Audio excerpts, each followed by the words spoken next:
Hallelujah, praise the Lord. ஆண்டவராக இயேசு கிறிஸ்துவின் உன்னத நாமத்தில் அன்பின் வாழ்த்துக்கள். எல்லாரும் மகிழ்ச்சியா இருக்கீங்கன்னு சொல்லி கர்த்தருக்குள் நான் விசுவாசிக்கிறேன். இந்த புதிய நாளில் கூட மீண்டுமாக உங்களை சந்திக்கிறது எங்களுக்கு ரொம்ப சந்தோஷம். இன்றைக்கு என்ன ஆத்துமாகாரத்தை ஆண்டவர் கொடுக்க போறாரு அப்படின்னு சொல்லிட்டு பார்த்துட்டு இருக்கீங்களா? இன்னைக்கு 2 கொரிந்தியருக்கு எழுதின அருமையான முதலாவது நிருபம், அதுல 10வது வசனத்துல அருமையான அப்போஸ்தலனாகிய பவுல் எழுதும்போது எழுதுகிறார், அப்படிப்பட்ட மரணத்தினின்றும் அவர் எங்களை தப்புவித்தார், இப்பொழுதும் தப்புவிக்கிறார், இன்னும் தப்புவிப்பார் என்று அவரை நம்பி இருக்கிறோம்.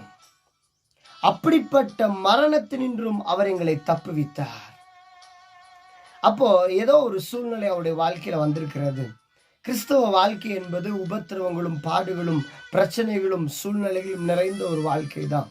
ஆனா அதுல நம்முடைய பரிசுத்தவான்கள் எல்லாருமே அவைகள் எல்லாம் கடந்து அதை ஜெயித்து தான் முன்னேறி கொண்டே இருந்திருக்கிறார்கள்.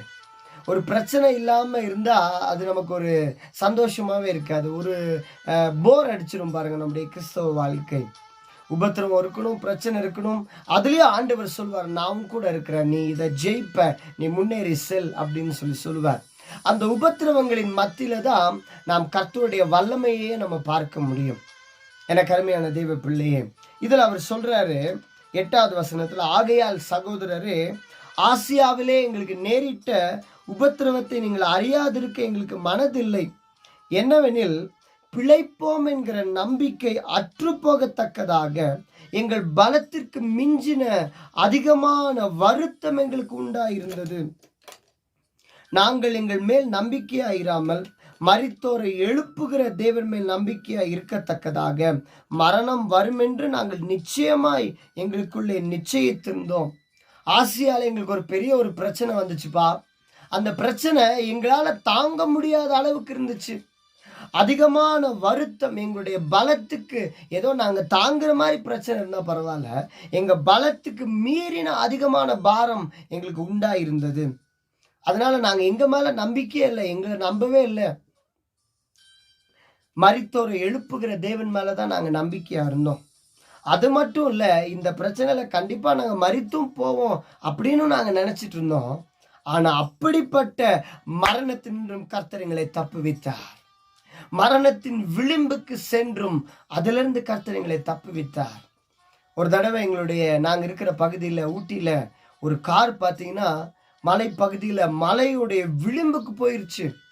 அதை பார்க்கறதுக்கே அப்படியே நடுங்கி போயிட்டோம். அப்போ உள்ள இருக்கவங்களாம் எப்படி இருந்திருப்பாங்க யோசிச்சு பாருங்க. மரணத்துக்கு அவங்களுக்கு 1 அடி தூரம் தான், கொஞ்சம் விட்டுருந்தா பாதாளத்துக்குள்ள விழுந்திருக்கும். அதுக்குள்ள ஒரு ரெஸ்கியூ டீம், ஒரு கிரேன் வந்து அதனுடைய உதவினால் அதை பிடிச்சிட்டாங்க, அந்த காரை மீட்டெடுத்தாங்க. அப்படிதான் நம்ம பல வேளைகள்ல மரணத்தின் விளிம்புக்குள்ள போயிட்டு வந்துடுறோம். அவங்க சொல்றாங்க, நாங்க கண்டிப்பா மரித்து போவோம் தான் நினைச்சோம், ஆனா கர்த்தர் எங்களை தப்புவித்தார்.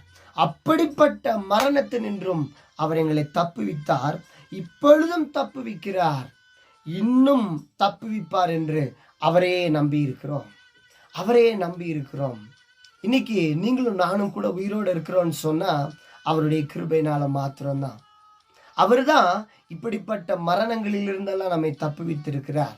இன்னைக்கு அவர் தான் தப்புவிக்கிறார், இன்னமும் அவர் தான் தப்புவிப்பார். ஒரு அருமையான பாடல் நம்ம பாடுறோம்ல, இம்மட்டும் கைவிடா தேவன் இனியும் கைவிட மாட்டார், தாயின் வயிற்றில் நம்மை தாங்கினார், எப்போ வரைக்கும் தாங்குவார் தெரியுமா? ஆயுள் முழுதும் தாங்குவார். ஒரு குழந்தைய தங்களுடைய பெற்றோர், ஒரு தகப்பன் ஒரு குறிப்பிட்ட வயது வரைக்கும் தான் தூக்கி சுமப்பார். அதுக்கப்புறமா பாருங்க, ஐயோ என்னால் தூக்க முடியல, வெயிட்டா இருக்கிறேன்னு சொல்லிடுவாங்க. ஆனா நம்முடைய தகப்பனாகிய, பரம தகப்பனாகிய நம்முடைய ஆண்டவரோ, நம்முடைய ஏசப்பாவோ உங்களை ஆயுள் முழுதும் தாங்க அவர் போதுமானவராக இருக்கிறார். அதுல நம்ம பாடுறோம்ல, தாங்குவார், தப்புவிப்பார், ஏந்துவார் என் தேவன். எது வரைக்கும் தெரியுமா? உங்கள் மரண பரியந்தம் அவர் உங்களை தாங்க போதுமானவர், உங்களை தப்புவிக்க போதுமானவர். அதனாலதான் ஏசாயா 46:4 சொல்றாரு, யாக்கோபின் சந்ததியாரே, இஸ்ரவேலின் மீதியாகிய சகல ஜனங்களே எனக்கு செவி கொடுங்கள், தாயின் கர்ப்பத்தில் உற்பத்தியானது போது உங்களை தாங்கினேன், இதுவரைக்கும் நான் அப்படி செய்து வந்தேன், இனிமேலும் நான் ஏந்துவேன், சுமப்பேன், தப்புவிப்பேன்.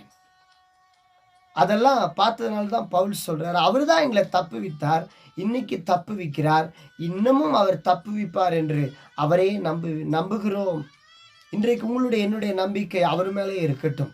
அவர் மேல நம்முடைய நம்பிக்கை இருக்கும்போது அவர் நம்மை தப்புவிக்க போதுமானவராக இருக்கிறார். இனிமேலும் தப்புவிக்க போதுமானவர். He has delivered us from such a deadly peril and he will deliver us again. On him we have set our hope that he will continue to deliver us. He will continue to deliver us. இன்னொரு வருஷன்ல பாத்தீங்கன்னா, and he did rescue us from mortal danger. ஒரு மிகப்பெரிய டேஞ்சர்ல இருந்து ஆண்டவர் எங்களை காப்பாற்றினார். And he will rescue us again. We have placed our confidence in him and he will continue to rescue us. என கருமையான தேவ பிள்ளையே, he will continue to rescue you. அவர் உங்களை தொடர்ந்து தப்புவிக்க அவர் போதுமானவராக இருக்கிறார். அதனால அவர் மேல உங்களுடைய நம்பிக்கையை வைத்து விடுங்கள். அவர் உங்களை பார்த்து கொள்வார். இன்றைக்கு உங்களுக்கு விரோதமாக இந்த மாதிரியான மரணத்தின் போராட்டங்கள் வருகிறதோ, இந்த மாதிரியான பிரச்சனைகள் வருகிறதோ, உபத்திரவங்கள் வருகிறதோ, நாங்கள் தப்பி பிழைப்போம் என்கிற நம்பிக்கை இல்லாமல் இருக்கிறீங்களா? அவர் உங்களை தப்புவிக்க போதுமானவர். எப்பேற்பட்ட சூழ்நிலையிலிருந்து உங்களை காப்பாற்ற போதுமானவராக இருக்கிறார் என்பதை ஒரு நாள் மறந்து போகாதீங்க. ஒரு நாள் மறந்து போகாதீங்க. ஏன்னா நாம் ஆராதிக்கிற தேவன் அவர் நம்மை தப்புவிக்க வல்லவராய் இருக்கிறார். இன்னைக்கு நம்ம ஜெபம் பண்ணலாமா? உங்களுடைய வாழ்க்கையில் எதிலிருந்து நீங்க தப்பு வைக்கப்படணும், எந்த கண்ணிலிருந்து நீங்க தப்பு வைக்கப்படணும், இன்னைக்கு ஆண்டவர் உங்களை தப்பு வைப்பார். எங்கள் அன்பின் ஆண்டவராக இயேசுவே, இந்த அருமையான நல்ல நாளுக்காக ஸ்தோத்திரம். இதை பார்க்கிற அன்பு தேவ பிள்ளைகளை நாங்கள் வாழ்த்தி ஆசீர்வதிக்கிறோம்.